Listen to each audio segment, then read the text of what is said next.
Hoje pela manhã, eu estava ministrando e eu estou trabalhando e preparando a igreja para o aniversário de 42 anos.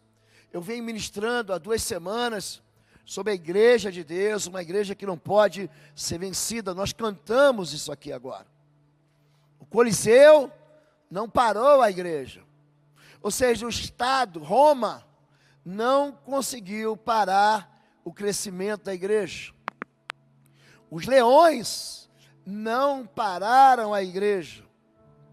O Coliseu e os leões se divertiam a custas da morte de cristãos que eram jogados para serem devorados, para se tornarem vítimas da morte, porque naquele tempo valia a pena se divertir às custas da igreja.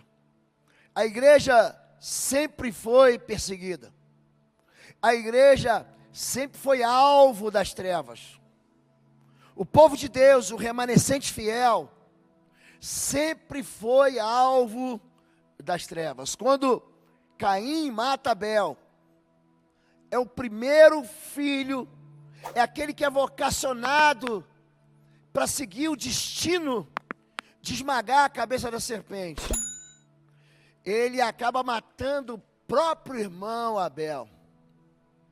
E dá uma impressão que o tiro saiu pela culatra, mas Deus imediatamente concede um terceiro filho a Adão e Eva. O seu nome é Sete, mas não tem nada a ver com o numeral 7. 7 significa o substituto. Deus avisa em Gênesis capítulo 15 a Moisés: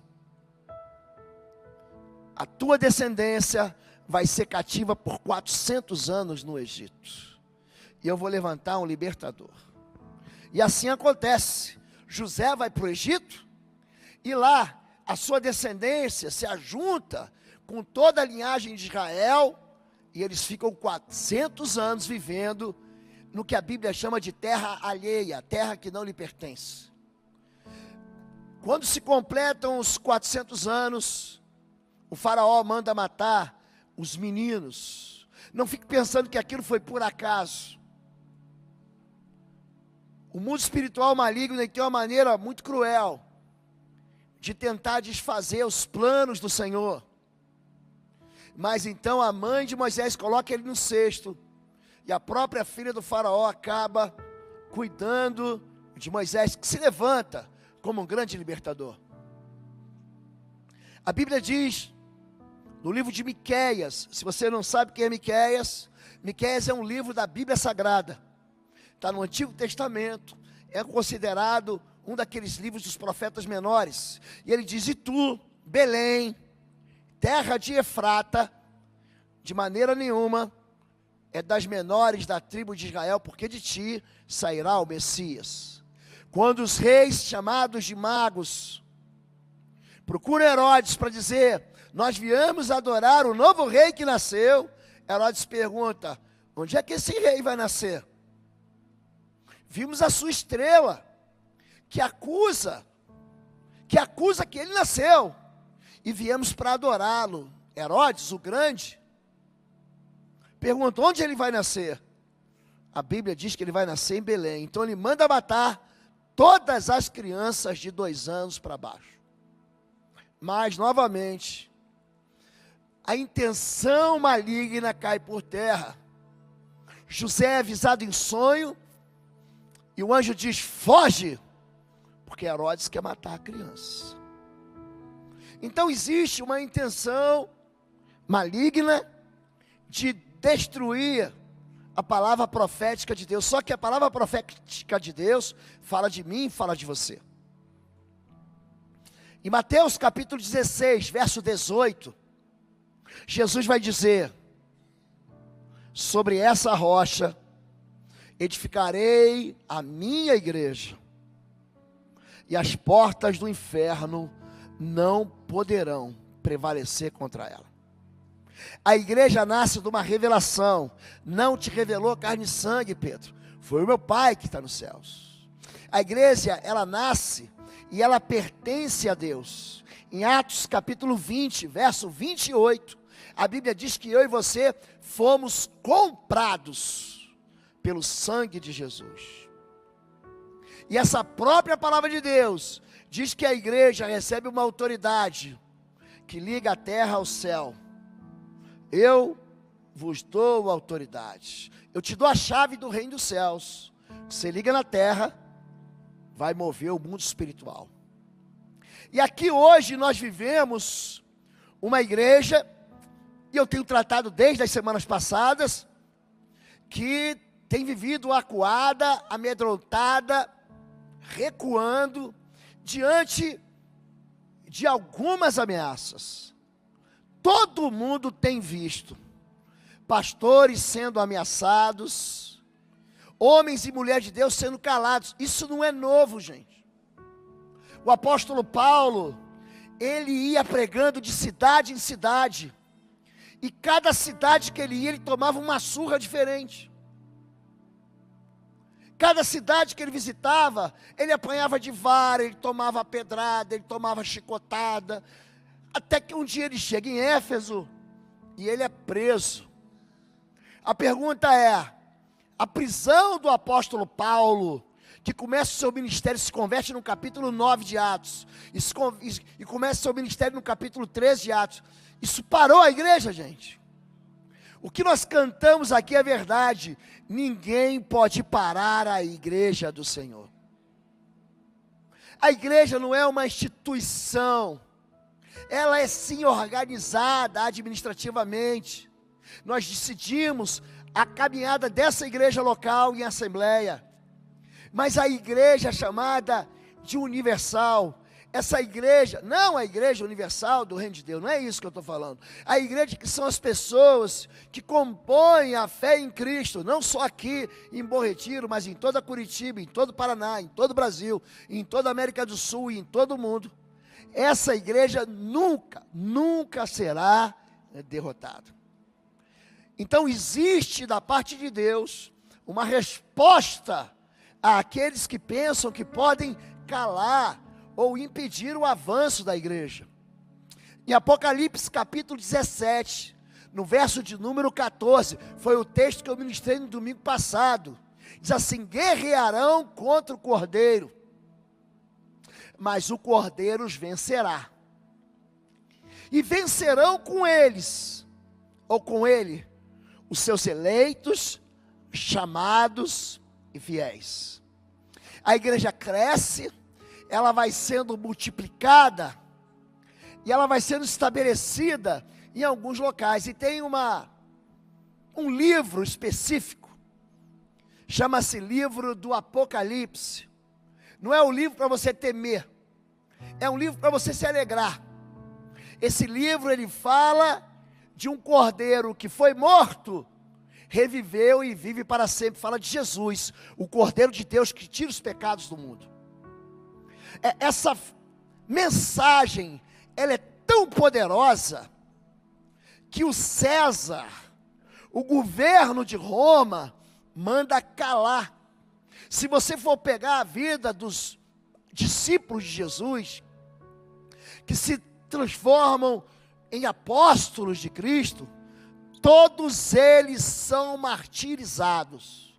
Eles morrem das formas mais cruéis que o ser humano pode pensar, para machucar, para amedrontar e para fazer recuar uma pessoa.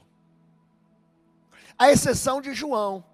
João é esse lado, numa ilha, e ali ele não pode mais pregar o evangelho. Ele é expulso, ele é preso em Éfeso, e ali ele é lançado, esse lado, em uma ilha. Mas aí Deus se encontra com ele e traz para ele a notícia de que eu e você somos mais do que vencedores. E é isso que diz o livro de Romanos, no capítulo de número 8.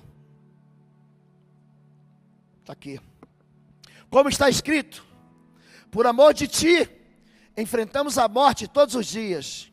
Somos considerados como ovelhas destinadas ao matadouro. Mas em todas estas coisas, somos mais que vencedores, por meio daquele que nos amou. Pois estou convencido de que nem morte, nem vida, nem anjos, nem demônios, nem o presente, nem o futuro, nem quaisquer poderes, nem altura, nem profundidade, nem qualquer outra coisa na criação será capaz de nos separar do amor de Deus que está em Cristo Jesus, nosso Senhor. O livro de Romanos, aprenda isso, é considerado o evangelho do Cristo ressurreto. Nós temos 4 evangelhos na Bíblia: Mateus, Marcos, Lucas e João. Cada um deles escrito para um segmento da fé, um só para judeu, outro só para gentios, um para provar que Jesus é o Cristo, e por aí vai. Mas o livro de Romanos, ele traz um problema para a gente. O apóstolo Paulo, ele faz um desenho, ele constrói um funil que ninguém vai escapar. No capítulo 1 ele fala assim, ó: o pagão, o ateu, o incrédulo, ele está perdido. No capítulo 2 ele fala: o religioso que confia na sua religião, ele está pensando que ele vai ser salvo pela religião, ele está perdido. No capítulo 3 de Romanos ele fala assim: sabe aquele que acha que ele nasceu de uma estirpe? Eu sou judeu, e por isso eu tenho vantagem. Ele fala, ele está perdido. Em Romanos capítulo 3, verso 20, ele chega à conclusão que ninguém pode ser salvo. O capítulo 4, o capítulo 5, o capítulo 6, vão falar que eu e você fomos afetados pelo pecado. E o pecado traz um salário. O salário do pecado qual é, gente? O salário do pecado é a morte. Romanos 6, 23, explica para mim e para você que ninguém, você pode ter a religião certa, você pode ter a moralidade certa, você pode achar que você nasceu na família certa, mas ainda assim você vai precisar de Jesus. O capítulo 7 vai se encerrar assim: e agora, quem me livrará do corpo dessa morte? E a resposta não é o que, é quem me livrará. E ele vai dizer: graças eu dou por Jesus Cristo. E aí vem esse hino de Romanos 8, que vai dizer: quem nos separará do amor de Cristo? Quem nos condenará? Se Deus não poupou o seu único filho, antes os entregou por nós, quem pode parar para condenar os escolhidos do Senhor? É isso. E aqui, João, complementando o que o Paulo disse, ele quer animar a igreja. E ele manda então uma carta. João escreve o livro da revelação, o livro do Apocalipse. Apocalipse significa revelação. É como se você tem aqui o embrulho, e você desembrulha, você não sabe o que é, você sacode e fala: o que é? Eu não sei. Mas ele traz uma revelação das coisas que vão acontecer. Apocalipse 1, verso 1 até o verso 10 e 11. Revelação de Jesus Cristo, a qual Deus lhe deu para mostrar aos seus servos, vocês, as coisas que brevemente devem acontecer. Eu fui arrebatado no Espírito no dia do Senhor, e ouvi de trás de mim uma grande voz, como de trombeta, que dizia: eu sou o Alfa e o Ômega, o primeiro e o derradeiro. E o que você vê, o que vês, ele tem uma visão, escreve-o numa carta e envia às 7 igrejas. É que a gente chama as 7 cartas, as igrejas da Ásia, que estão na Ásia: a Éfeso, a Esmirna, a Pérgamo, a Tiatira, a Sardes, e a Filadélfia e a Laodiceia. Cada uma dessas igrejas, ela vive um momento, cada uma dessas igrejas, ela tem uma marca de perseguição, cada uma dessas igrejas, ela recebe no seu seio, no seu meio, falsos profetas que tentam desviar ela de uma doutrina. Cada uma delas passa por momentos de avivamento e esfriamento espiritual. Cada uma delas fala de nós mesmos, porque nós somos a igreja do Senhor. Eu tenho explicado para Bom Retiro que a igreja do Senhor são pessoas. A igreja não é a organização ou a instituição. A igreja, ela tem vida. E a igreja somos nós. Nós é que levamos. Quando perguntam para Pedro, 1 Pedro, capítulo 2, verso 4, quem é a pedra? Pedro diz, a rocha é Jesus. E nós somos pedras de um edifício construído para abrigar o Espírito de Deus. O Espírito de Deus habita aqui. Em 1 João, capítulo 4, verso 4, a Bíblia diz que aquele que está em nós, dentro de nós, é maior do que aquele que está no mundo. E esses três inimigos da igreja, que tiveram no passado, entenda, também estarão no futuro. É isso que eu quero que você entenda. Quando eu falo sobre retirar o medo da igreja, você não pode raciocinar como se isso fosse algo do passado. Porque quando a revelação, e nós lemos isso, no capítulo 1 agora, que lemos de Apocalipse, no verso 10, Deus revela coisas que vão acontecer no futuro. Então, quando nós cantamos que isso é coisa do passado, nós estamos apenas nos enganando. Existem posições em uma cadeira teológica que estuda as coisas do futuro. Tem um nome feio chamado escatologia. Não precisa aprender nada disso. Mas em todas elas, contam de um período chamado de grande tribulação. O livro do profeta Daniel fala sobre isso. O livro do profeta Ezequiel fala isso. Mateus, o chamado Apocalipse de Jesus, em Mateus capítulo 24, fala sobre isso. O Apocalipse de Jesus em Lucas capítulo 21, fala sobre isso. E o livro do Apocalipse fala sobre isso. Fala sobre sinais no céu e na terra. Fala sobre pessoas, sobre seres humanos que não se arrependem e recebem uma colheita muito triste. Então não fique pensando que isso foi coisa lá de trás. Não fique pensando que um governo que vem na frente pode piorar ou pode melhorar. E você vai ver governos bons e governos ruins com a igreja. E como isso pode afetar a minha vida, a tua vida, mas tem que deixar a gente cheio de esperança. O primeiro problema é esfriamento espiritual. Éfeso é uma cidade de frente para a ilha de Patmos. Ao anjo da igreja em Éfeso escreva: tenho porém contra ti que deixaste o teu primeiro amor. Uma igreja que nasceu no meio de um grande avivamento. Em Atos capítulo 19, vocês vão ver que aquela cidade se converte na sua idolatria, dos seus feitiços, dos seus misticismos, da invocação de espíritos malignos. E queimam os seus livros. Ai, pastor, eu já fiz isso na minha igreja, eu já fiz isso na minha escola. Terminou o ano, eu peguei meu livro e eu queimei. Vocês já viram gente que faz isso? Eu já vi gente na década de 70 queimando sutiã. Gente não, mulheres. Queridos, aqui eles não estão falando de algo barato. Um livro naquele tempo, um rolo de pergaminho naquele tempo, era mais caro do que qualquer laptop do Mac, da Apple ou de qualquer outra marca. Só tinha livro quem era milionário para aquele tempo.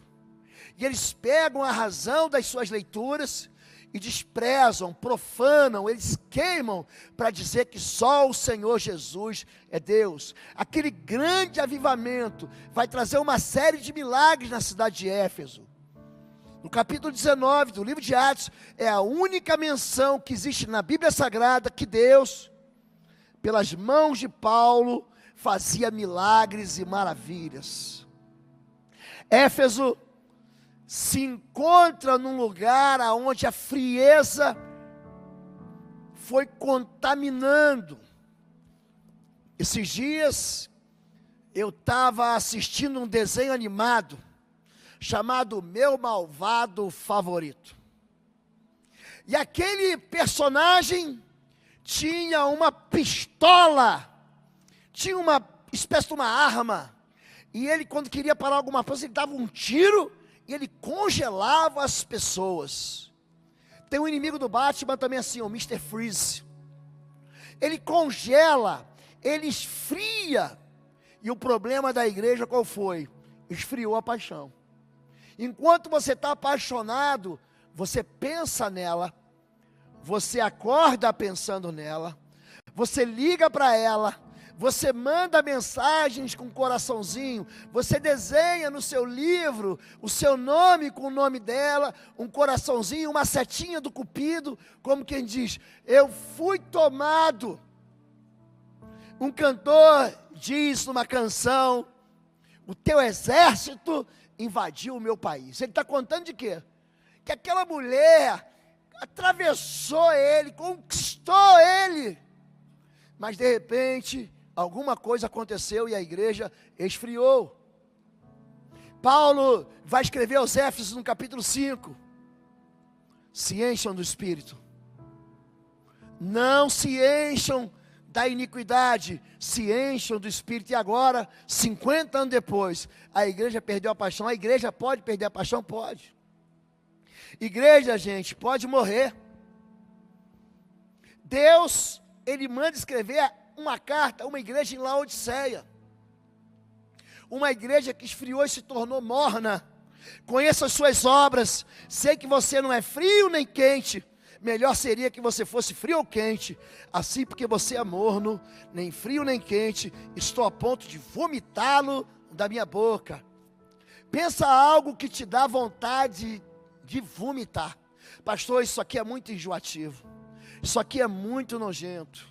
Ele está falando da própria igreja, uma igreja que ele não tem prazer em estar, uma igreja onde ele fala, perdeu o sabor, ou perdeu o calor.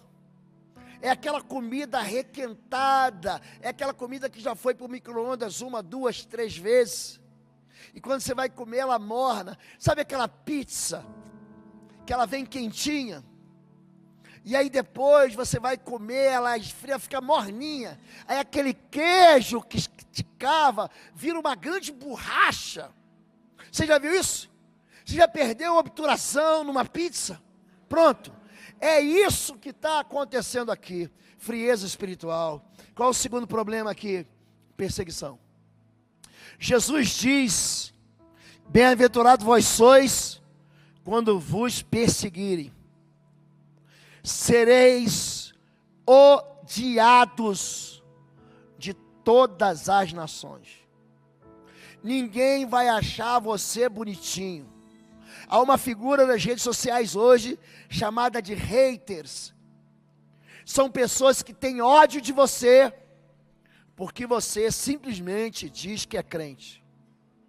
Existe um sistema mundano, que ele odeia o fato de você amar a Deus. O mundo é um sistema que está preparado para que você não experimente comunhão com Deus. O sistema não quer que você venha para a igreja, o sistema não quer que você leia a Bíblia, o sistema não quer que você jejue, o sistema não quer que você ore, ele não quer, porque esse mundo ele jaz no maligno. 1 João capítulo 5, verso 19, o mundo jaz no maligno. Em 1 João capítulo 2 diz, não ameis o mundo, e nem o que no mundo há, porque aquilo que existe no mundo não é do Pai. O desejo dos olhos, a vontade da carne e a soberba da vida são do mundo. O mundo passa os seus desejos, mas aquele que permanece no Senhor, aquele que confia no Senhor, permanecerá eternamente. Cuidado, porque as perseguições podem destruir a tua fé. Jesus, ele conta a parábola do semeador, em Mateus capítulo 13, ele diz que uma das sementes, ela cai num lugar, onde ela cresce, mas ele fala, o engano das riquezas, e as perseguições desse mundo. Quando você chega em casa e diz, agora eu sou crente, a tua casa inteira se não for alinhada com o pensamento cristão, vai ficar contra você. Sereis odiados, tereis aflições. No mundo, tereis aflições. Tenha coragem, tenha ânimo. Eu venci o mundo. As perseguições levam a gente, levam eu e você a sermos animados, a ser fiel até a morte. E ao anjo da igreja de Esmirna escreve: conheço tuas obras e tribulação. Você pensa que Deus não sabe o que você está passando? Sabe. E pobreza, mas tu és rico.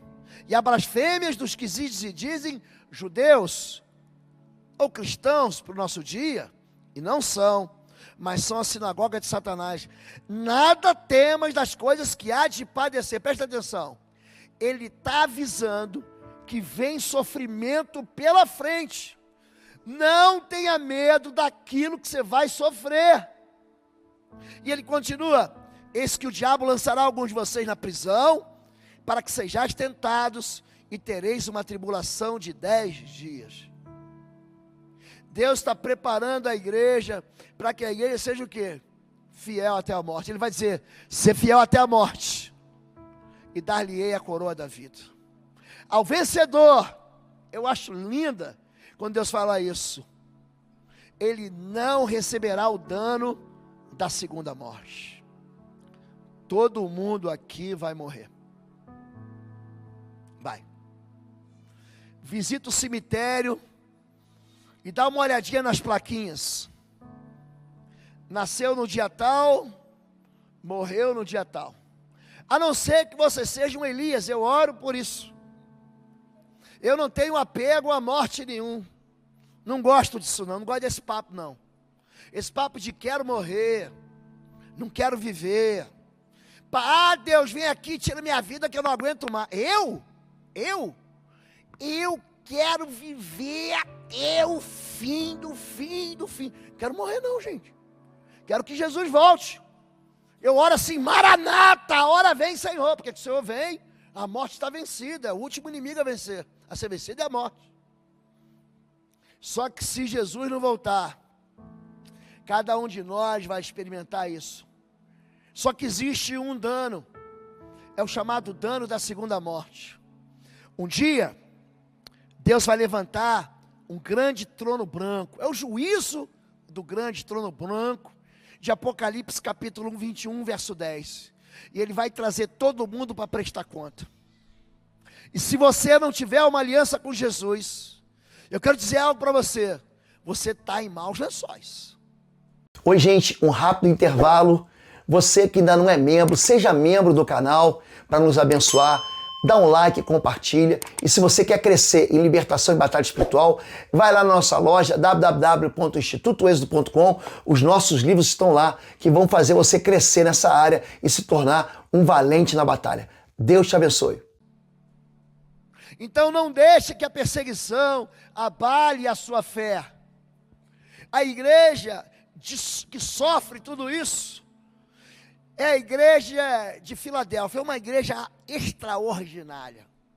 É uma igreja que não recebe uma reprimenda, só recebe elogio. Sei que você tem pouca força, mas guardou a minha palavra e não negou o meu nome. Veja o que farei com aqueles que são a sinagoga de Satanás, que se dizem judeus e não são, mas são mentirosos. Farei que se prostem aos seus pés e reconheçam que eu amei você. Esse texto da igreja de Filadélfia me lembra o Salmo 23, quando Davi canta: eu bem sei que a bondade e a misericórdia do Senhor me perseguirão por todos os dias da minha vida, e habitarei na casa do Senhor com longura de dias. Prepara uma mesa farta diante dos meus adversários. É tipo assim: Deus, me faz vencedor, para que todos aqueles que me perseguem digam que o Senhor me ama. Olha lá, olha o que Deus fez com ele. Fez o cálice dele transbordar. Entregou a ele fartura de dias, de paz, de alegria. Existe perseguição, mas existe esperança. Cuidado com gente que mente. Cuidado com falsas profecias. Toda mentira sobre sua vida é uma falsa profecia. Todo mundo que diz para você que você não vai conseguir, que você não vai chegar lá, que você não tem dinheiro, que você não pode, que você não alcança, isso é uma falsa profecia. Gente, quanto nós avançamos nessa igreja aqui nos últimos anos? Quanto? Mas teve gente que falou que não ia dar certo. Tem gente que falou que você não ia conquistar. Tem gente que falou que você ia ficar pelo caminho, pelo Covid. Teve gente que falou que não ia acabar. Tem gente que falou que você não ia crescer. Toda mentira é uma falsa profecia. E a igreja tem sido seduzida pelo mundo. Ao anjo da igreja em Pérgamo escreva: sei onde você vive, onde está o trono de Satanás. Olha para mim. Em Atos, capítulo de número 10, Deus, Ele chama Pedro, que está descansando no lugar chamado Cesareia Marítima. E Ele traz para Pedro uma visão. Eu gosto muito também no capítulo 9, quando Ananias está orando e Deus fala com ele. Ananias, vai na rua direita e procura na casa de um certo homem chamado Simão o Curtidor. Você vai ver um homem chamado Paulo. Ele está lá nesse endereço. Pedro levanta, vai para Jope. Lá há um centurião chamado Cornélio. As suas esmolas sobem em favor dele para mim. Deus, Ele sabe aonde você vive. Deus conhece o número da tua casa, do teu apartamento. Deus conhece o teu CEP, o teu zip code. Deus conhece a tua conta bancária. Deus conhece o teu CPF, teu RG. Deus sabe, e Ele sabe o que você está vivendo. Eu sei que você está vivendo o inferno. É isso que Ele está dizendo. Onde está o trono de Satanás. No entanto, tem alguma coisa contra você. Sei que você está vivendo um momento difícil. Tem pessoas aí que se apegam aos ensinos de Balaão, que ensinou a Balaque a armar cilada contra os israelitas. Eu tenho visto um negócio tão esquisito, que dependendo do lado político que uma pessoa tem, ele consegue falar mal de crente. Ele não está do meu lado. Levanta palavras de ódio contra pastores, contra pastoras, contra homens e mulheres de Deus, porque eles não estão do mesmo lado e ajudam a armar ciladas contra o povo de Deus. Gente, dentro da igreja. Isso não é coisa de 2022 não, gente. Véspera de eleição. Deus avisou isso lá no século I, no primeiro século. Ele falou assim: olha, isso vai acontecer na igreja. Pior do que isso, a igreja vai ficar seduzida por isso e vai achar isso muito bonito. Gente enganada por falsificação. Alguém aqui, se te derem uma nota de R$3, você aceita, gente? Aceita, gente? R$3? É falso, né? A gente fala assim, é mais falso do que nota de R$3. Não é assim, gente. Fulano é mais falso, naquele, não confia nele não. É uma falsificação. Agora, tem falsificações que você tem que recorrer até no banco. Ele pega, ele olha, busca a marca d'água, alguns detalhes, passa a unha, tem uma caneta que você passa para ver se a nota é falsa ou não é. Assim, tens também, dentro da igreja, o que segue a doutrina dos nicolaítas. Esse homem aqui não valia nada, era um imoral, o que eu odeio. Arrepende-te, pois, quando não, em breve virei a ti, e contra eles batalharei com a espada da minha boca. Gente, o que é espada? O que é Hebreus capítulo 4, verso 12, diz o seguinte: a palavra de Deus, diga a palavra de Deus, a Bíblia, é espada de 2 gumes, ela corta de um lado e do outro, ela penetra na divisão da alma do espírito, ela é apta para discernir pensamentos e intenções do coração humano. Em Efésios capítulo 6, verso 17, quando fala da armadura de Deus, que é composta pelo capacete, a bota, o cinturão, o peitoral, o escudo, ele fala, capítulo 6 do livro de Efésios, verso 17, tomai também a espada do Espírito, que é a palavra de Deus. Como é que você combate o falso, gente? Com o verdadeiro. Pega o que está escrito e compara com o que está escrito. Compara o que estão dizendo com aquilo que está na Bíblia. A Bíblia não vai errar, e a Bíblia, ela não perde força. Os seus ensinos não ficam fracos com o tempo. Quando ele dá uma doutrina a respeito do casamento, pode seguir que você vai ser feliz. Quando a Bíblia fala sobre finanças, pode seguir que você vai ser feliz. E o que a gente faz? Não, eu vou me aconselhar com qualquer outro, mas não se aconselha com Deus. E o que está acontecendo aqui? Gente que está seguindo sugestões, gente que está seguindo falsificações. Gente, olhe para mim, como é que você consegue descobrir um falso profeta? Segura essa aí. Número 1, quando aquilo que ele fala não acontece.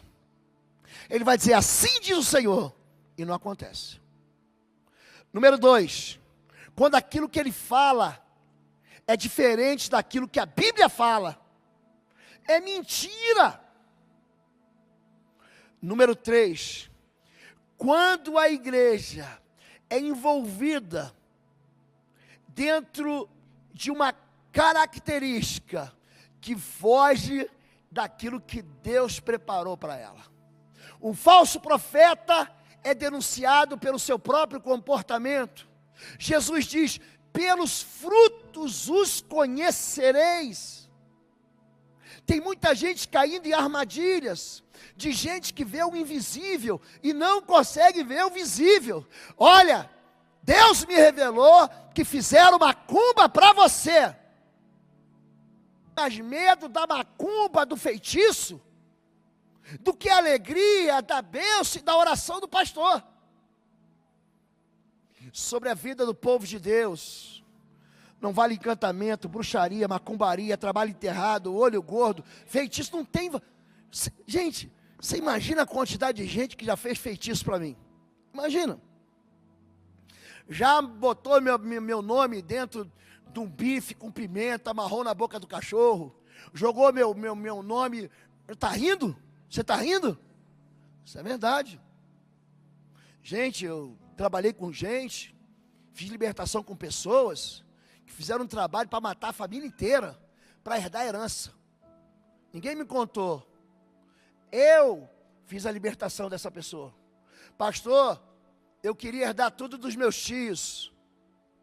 Eu fui para um estado, matei animal, garrote, bezerro, fiz trabalho pesado, todos eles morreram.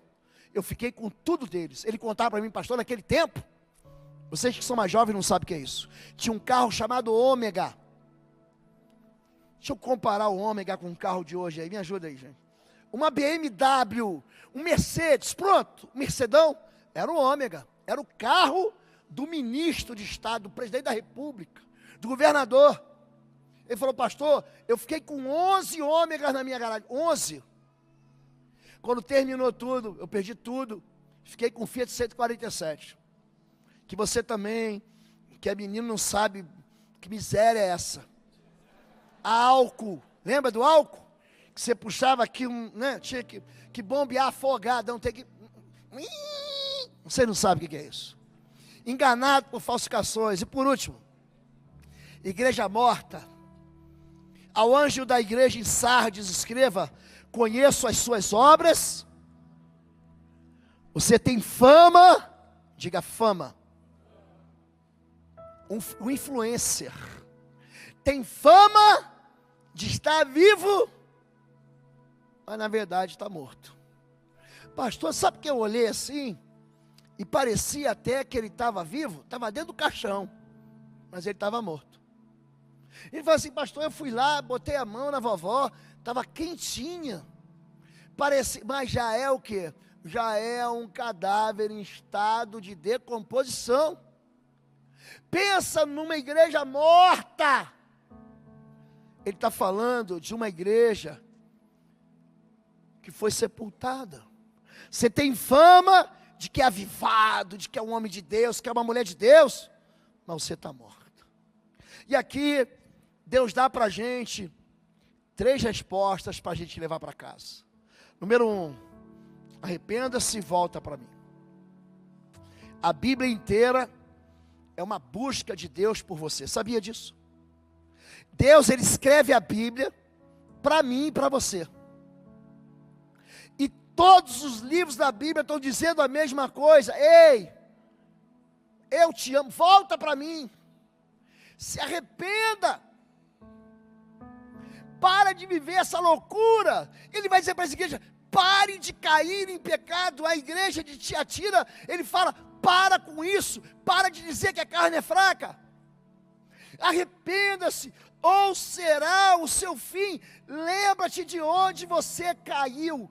Como é que tudo isso começou? Quando alguém fala para mim, pastor, eu tenho uma derrota na minha vida, eu pergunto assim, desde quando? No capítulo 9 do livro de Marcos, verso 21, Marcos 9, 21, um pai traz uma criança para Jesus orar. Essa criança, ela sofre um golpe violento, é jogada no chão. Jesus pergunta, desde quando acontece isso?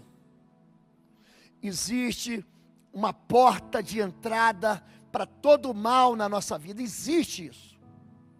Há uma tolerância. A igreja chama isso de legalidade. Eu não gosto dessa palavra. Eu prefiro chamar iniquidade, pecado. Você quer chamar de brecha? A Bíblia também chama de brecha. Ezequiel capítulo 22, verso 31. Fala sobre brechas, sobre fissuras. Em 2º livro de Crônicas, capítulo 18, verso 33, diz que uma flecha foi atirada ao esmo e entrou no meio da armadura, nos encaixes, na brecha da armadura do rei Acabe. Sabe quem destrói a gente?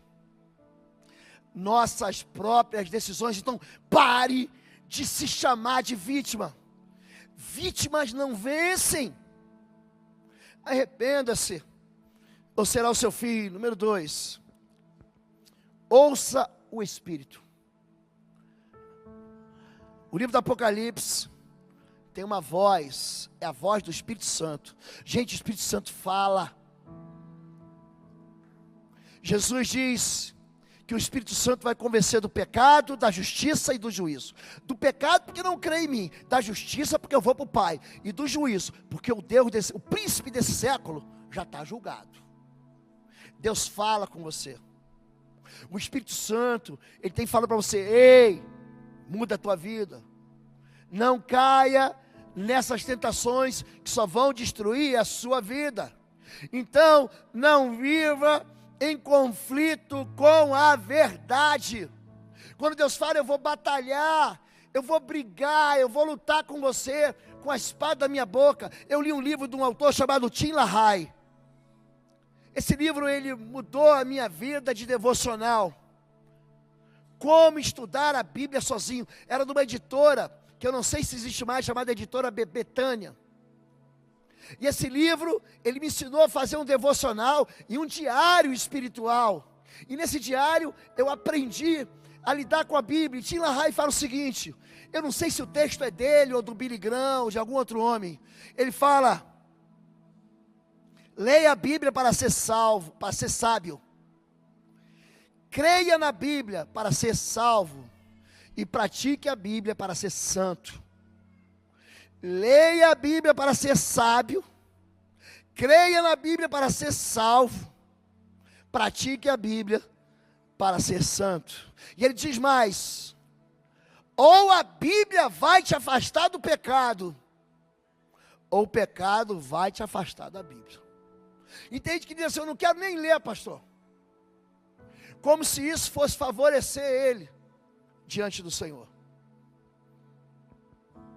As aparências da fama enganam. Cuidado com aquilo que você está projetando e dizendo para os outros que você é. Você tem fama de que está vivo, mas Deus sabe quem você é. Por último, a boa vida pode ser uma tragédia.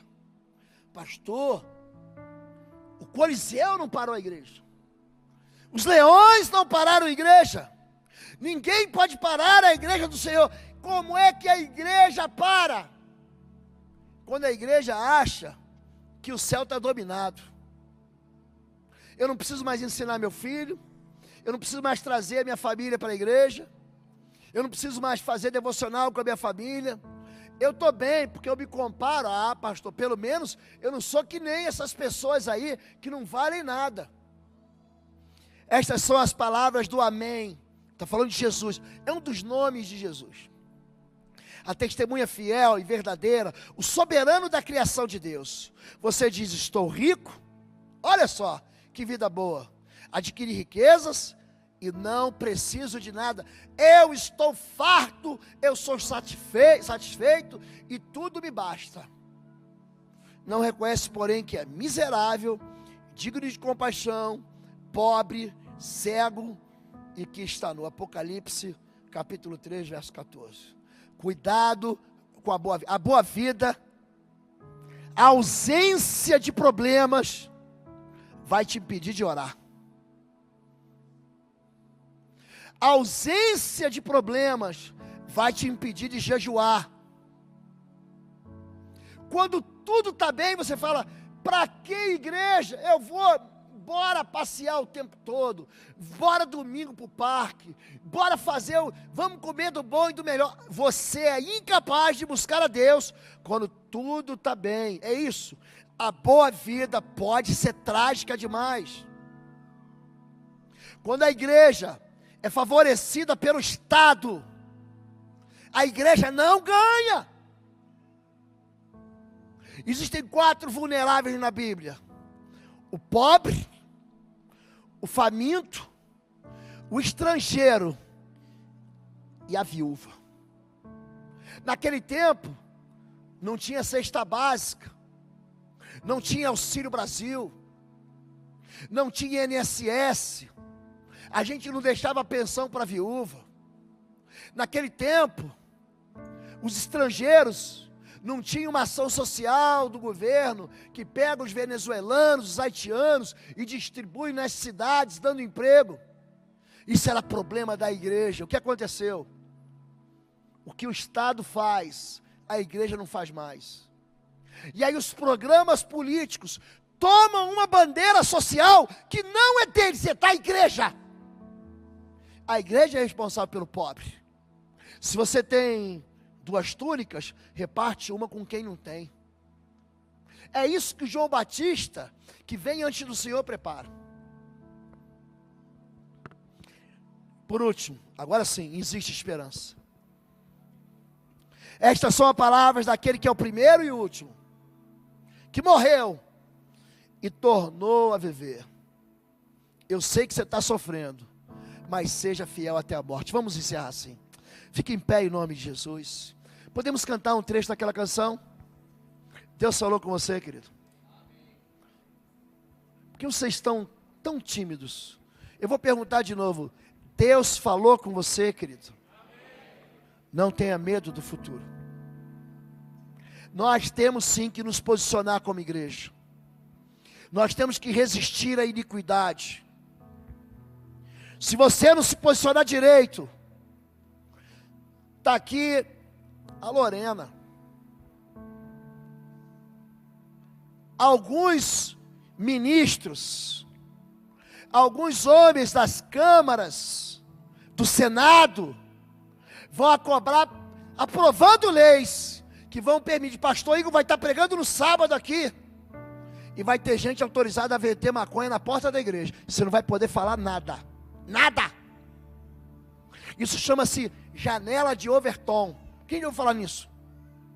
É a janela do discurso, onde você move, manipula o pensamento, através das mídias, através das políticas, para você aceitar aquilo que é intolerável. Ore hoje, jejue hoje, se posicione hoje, para que amanhã você não venha pedir, pastor, vamos fazer uma vigília, porque abriram uma boca de tráfico aqui. Isso, querido, é problema seu, isso é problema meu. Você não vai poder dizer que você não sabia. Estude, leia, busque os programas políticos, busque o que eles falam ontem, o que eles falaram há 30 anos e o que eles estão dizendo agora na véspera. Não adianta dizer que foi enganado. Eu não sou enganado. A igreja não é enganada. Deus está falando, cuidado com o teu esfriamento, cuidado com a tua mornidão, cuidado com as falsas profecias, cuidado com os ensinos enganosos, cuidado com as perseguições. Eu e você somos responsáveis. Se você tem uma aliança com Jesus, você já vai para o céu. Mas nós temos uma geração que vai ficar depois de nós. É a gente que está construindo isso, gente. É você que vai deixar esse país para a próxima geração. Não deixe que uma janela de discurso faça com aquilo que é impensável se torne normal. Não é normal, pastor. Para a palavra de Deus, não. O que é pecado vai continuar sendo pecado. O que é iniquidade vai continuar. O Estado, a Câmara, os deputados, as leis, os juízes, eles podem dizer não, pode fazer ou não pode fazer. Mas isso nunca vai mudar o que a Bíblia diz. Não vai mudar. Passarão os céus e a terra, os céus e a terra, e a palavra de Deus não vai mudar, amém? Vamos cantar e eu vou orar. Você entendeu o que você cantou agora? Posso orar por você? Se eu posso orar por você, levanta a tua mão. Eu quero. Você quer isso? O que você quer pra gente? O que você quer pra nossa geração? Você quer uma geração de frágeis? Ou você quer uma geração que vai resistir às perseguições? Você quer uma geração de pessoas, de filhos e filhas e netos, que rejeita aquilo que é falsa profecia, que é ensino enganoso? Você quer uma geração que não se deixa ser oprimida dentro das faculdades, dentro das escolas? Você quer uma geração que levante a bandeira do evangelho de verdade, que não tolera ensino de Jezabel, que não tolera ensino das obras de Balaão e de Nicolaítas? Você quer isso? Levante sua mão. Você quer o seu filho contigo no céu? Levante sua mão. Você quer vencer a mentira? Conheça a palavra do Senhor. Pai querido, em nome de Jesus, a tua igreja se levanta hoje, e apesar de toda e qualquer ameaça, de vozes que têm sido tramadas contra a igreja, contra a voz dos teus profetas, dos teus pastores, dos teus servos, nós nos recusamos a deixar de caminhar na direção do teu Filho Jesus. Nós lançamos hoje uma palavra em favor da santidade desse país, mas uma palavra em favor de uma igreja que está firmada numa rocha, que é o teu Filho Jesus. Pai, levanta o teu povo como baluartes, como firmeza, como colunas nesse século que não te conhece, que não te ama, que tem tentado nos afastar do Senhor. Não deixa que o ensino de mentiras, não deixa que as falsas profecias, os falsos profetas, não deixa que as perseguições abalem a tua igreja. Ó Pai, tira de nós a frieza espiritual. Queremos te pedir perdão pelas orações sem fogo, Senhor Deus. Espírito de Deus, que sopra dos quatro cantos da terra, traz do teu Espírito sobre a igreja, faz queimar a lenha no nosso coração, faz que cada um de nós seja um altar em chamas para a glória do Senhor. Pai, nós entregamos as nossas vidas, as nossas gerações ao Senhor, entregamos o futuro ao Senhor. Estamos esperando a volta do teu Filho. A igreja espera a volta do Cordeiro. A igreja espera a vinda do Messias Jesus Cristo de Nazaré, o teu filho. Mas enquanto teu filho aguarda a voz do Senhor, nós também permaneceremos inabaláveis, em nome de Jesus. Amém, amém e amém. Você pode dizer amém comigo? Nós vamos continuar. Ninguém vai parar a igreja do Senhor, amém, gente? Deus abençoe a sua vida. Que Deus te dê uma semana de paz no meio da confusão que estamos travando. Que Deus deu para você sabedoria, para que você não responda na carne às provocações que você vai sofrer. Que Deus deu sabedoria para que você continue conduzindo a tua vida como exemplo para aqueles que não creem. Que Deus dê para você sabedoria para que você escolha o destino dessa nação segundo a palavra de Deus e não segundo os teus conceitos e preconceitos. Quero fazer mais um convite para você, lembrar, quarta-feira que vem teremos vigília na igreja. Amanhã, 20 horas, teremos um recital da nossa escola de música e o início das orações no canal do YouTube BBR Oswaldo Lobo. Nós teremos no sábado uma festa aqui do Rai. Você que ainda não fez inscrição, temos pouquíssimas vagas. Vai ser imperdível. Você pode procurar na Central IBBR, amém? Levanta a sua mão agora. Que o amor de Deus, o nosso Pai, a graça do nosso Senhor e Salvador Jesus Cristo e as consolações do Espírito Santo de Deus seja sobre a sua vida agora e sempre. Amém. Vai em paz, tenha uma boa semana. Você que nos visitou hoje, leva um abraço de Bom Retiro em nome de Jesus. Fica com Deus, gente. Fica com Deus.